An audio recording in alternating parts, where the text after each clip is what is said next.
sal, nə gəzirsən dağlar qoynunda. Körpə gördüm anasının ağlar qoynunda. Mikail Azaflı. Mikail Azaflı ocağının çırağını yandıranlardan biri Aşıq Məqsədi Cabbarova versin.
Başına dolandım.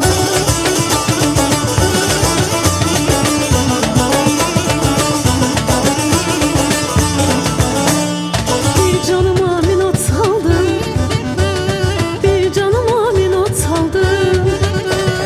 Dil başına dolandım, dil başına dolandım, dil başına dolandım, dil başına dolandım. Dolandım, dolandım, dil başına dolandım, dolandım, dolandım, dil başına dolandım.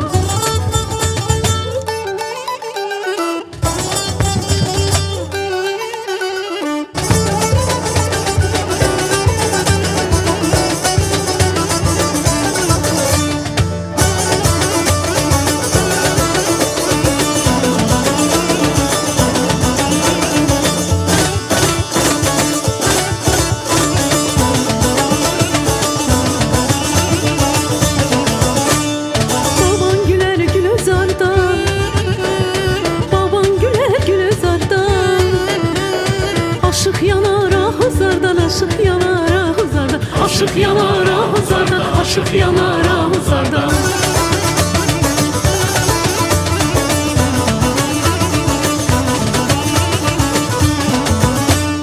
Bülbül çıkar intizardan, bülbül çıkar intizardan.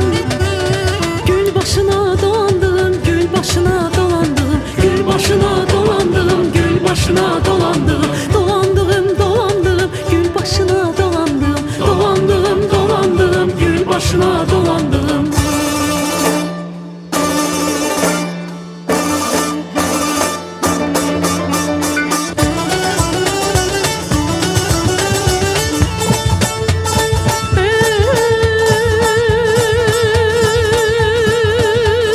Azaflıyam məhəbbətim, sən pirim ziyarətim. Azaflıyam məhəbbətim, sən pirim ziyarətim. Həm sevincim, həm afətim, həm sevincim, həm afətim. Dil başına dolandım, dil başına dolandım, dil başına dolandım, dil başına dolandım. Dolandım, dolandım, dil başına dolandım, dolandım, dolandım, dil başına dolandım. Dolandım, dolandım, dil başına dolandım. Dolandım ey, dil başına dolandım ey, aman ey.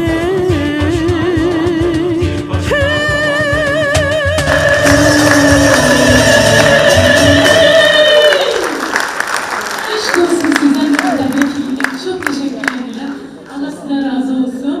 İnşallah ki bundan da mühteşem sizin güzel bu işlerinizi emektar ince sanatınıza adlarınızı iyi dileyeceğiz size. Değerli Bəli, mən onu demək istəyirdim. Keçmişdə aşıqlar ifa edəndə zurnaçılar dəstəsinin qollarına bağlayardılar bu sazı və yaxşı oxuyan aşıqların sazlarına belə törəmə kəlağayı bağlayardılar. Bu kəlağayının 1/4 hissəsi Nəvər kəlağayısı deyirlər. Mən də bir Məsəd xanımın sazına bağladım.